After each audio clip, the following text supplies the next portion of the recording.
Hello, hello mga mare! Another week, another baon serye na naman mga mare. Day 6 na nga ng ating baon serye. For today's baon pala ni Aaron mga mare ay magdi-DIY na naman tayo. Gagamit pala tayo ng 2 pirasong tinapay tsaka gunting. Actually mga mare, 3 tinapay yung nagamit ko dyan. Dahil nga sa unang attempt ko mga mare ay nagkamali ako. Kaya ang ginawa ko mga mare ay inulit ko na lang. Huwag kayong mag-alala mga mare, hindi naman yan masasayang dahil kakainin ko yan. Yung una ko palang naisip na gawin mga mare, heart lang sana. Kaya lang parang nagbago yung isip ko kaya ginawa ko na lang moon. Ang akala ko nga nung una mga mare ay madali lang, akala ko lang pala yun.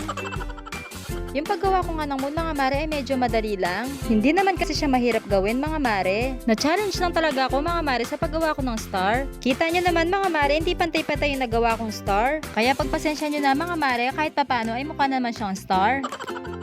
Hindi ko na pala na-videohan yung paggawa ko ng star mga mare. Ang akala ko kasi naka-play na yung cellphone, hindi pa pala. Kaya yung buong paggawa ko ng star mare, hindi na-videohan. Pagkatapos ko pa na magupit lahat mga mare, ay nilagyan ko na ng palaman yung moon.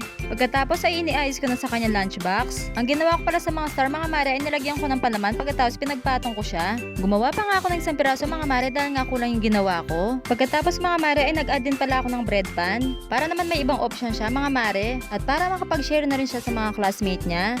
Pagkatapos ay sinunod ko na nilagay yung mga prutas niya. Mansanas nga yung babaunin yung prutas ngayon mga mare dahil ito nga lang yung available. Kalahati pa na naman mansanas yung inilagay ko dyan mga mare. Hindi naman magsasawa si Aaron sa mansanas dahil nga isa yan sa paborito niyang prutas. Pagkatapos nga mga mare, habang tinitignan ko yung baon niya parang nakukulangan ako. Kaya ang ginawa ko mga mare ay nilagyan ko ng mata yung mga star at saka yung moon. Para naman mas magandang tignan mga mare. Pagkatapos ay iniayos ko na sa kanyang lunchbox. O diba mga mare, meron tayong natutulog na star tsaka moon for today's baon. Naglagay din pala ako ng mga gamis. Tignan nyo naman yung mga gamis mare, napaka-cute. Heto na nga yung final look mga mare. Pagkatapos ay nilagay ko na sa kanyang lunch bag. Sana mga mare ay nag-enjoy kayo sa panonood ng mga baon serye ko. Sa mga kumare ko na hindi pa po naka-follow, pa-follow naman po ako. O siya, ayun lang muna. See you on our next baon serye. Thank you for watching. Bye!